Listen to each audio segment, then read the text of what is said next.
All right, you guys, welcome back to the channel. As we all know, there was a large ICE raid at an apartment complex in the South Shore neighborhood of Chicago.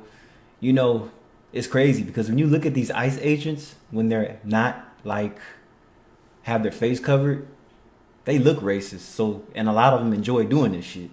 So they're always being deployed out in the liberated areas. You don't ever see ICE out in the affluent communities. No. They always go right to the center points of large cities. Let's go ahead and roll the clip of the federal agents in this complex. Let's go. This video from the Citizen app overnight along 75th and South Shore Avenue shows dozens of federal agents lining the streets near this apartment complex. Call of Duty 7 is coming out next month. You know, they should just take the scenes out of all the bullshit they doing here in America and just put it in the game. I mean, the country's pretty much shit anyway. Swept up in the raid, at least 2 U.S. citizens who told us everyone in the building, which amounts to dozens of tenants, were all temporarily detained until immigration agents could verify their identities. Once I went in the hallway, it was a bunch of people in green and they just was, lay it down, you have to go to the front. And they made everybody go to the front. Everybody went to the front and they detained us. They put us in the little plastic wristband thingies. And they just took our information. Isaiah Johnson says he was detained for nearly 2 hours on the sidewalk before being let go. Who got taken away?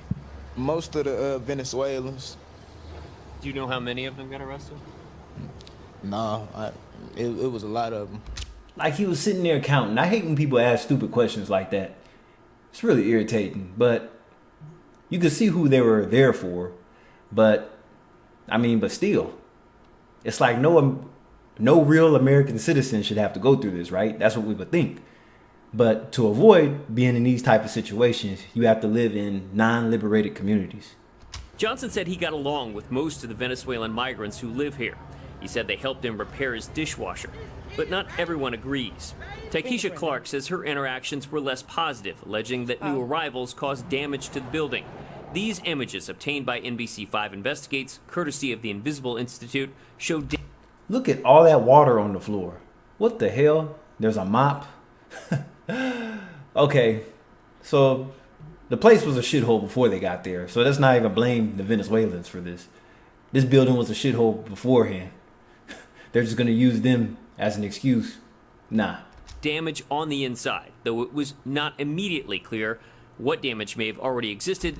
I see footprints on the drywall, so that means they kicked the wall out. Corona bottles, all kind of debris, trash, Cheetos bags. Ah, what a mess. And whoever manages this building does not give a damn. As long as rent's paid on time, that's all they cared about. Versus what occurred during this raid. What is your take on this enhanced immigration enforcement that we've seen here in Chicago? I don't like the way that they did it. I'm happy as hell that they got them up out the building, but I don't like the way they came and did it. What is it about the manner in which they did it you don't like? Because us Americans, we didn't have nothing to do with it. We didn't bring the Venezuelans over here, they did. Yeah, you hear? So now, it's like the politicians are two-faced. They brought them over here. Now they're using our military and tax dollars for all these special units to get them out. It's really a waste of time and money. Since August of 2022, more than 50,000 migrants arrived in Chicago, most of whom were bused or flown here by Texas Governor Greg Abbott. But following the closure of the city's migrant shelter system last fall, an untold number resettled in the South Shore area. Tuesday's operation appears to be the largest show of force we've seen since the Trump administration began its increased enforcement efforts here earlier this month. What do you make about what's been happening here in Chicago with the increased immigration enforcement? The arrests, like ICE arresting people in different parts of the city. What do you make of all that? I think they should make sure it's the right people and not the wrong people. Again, they can't determine that unless they have everybody exit the building and sit on the side of the sidewalk. Or should I say the curb? But yeah, there's no way to determine that until they're on scene and they ID everybody. Still a bunch of bullshit. Nobody should have to go through that. But hey. Asked DHS, ICE, and CBP for details on this particular raid, on who was detained or arrested. The Trump administration's purpose in these operations has been in part To address issues of crime, the agencies have continued to put out news releases touting the arrests of those undocumented individuals with prior arrests. And the people that think that this is right and agree with what ICE did to this apartment complex, these are people, the supporters, they live in affluent communities, meaning they don't even live in city centers. These are people that live far out in the suburbs, and they're supporting this shit. It's really sad. And it's really racist. But anyway, I'll catch you guys in the next video. Peace.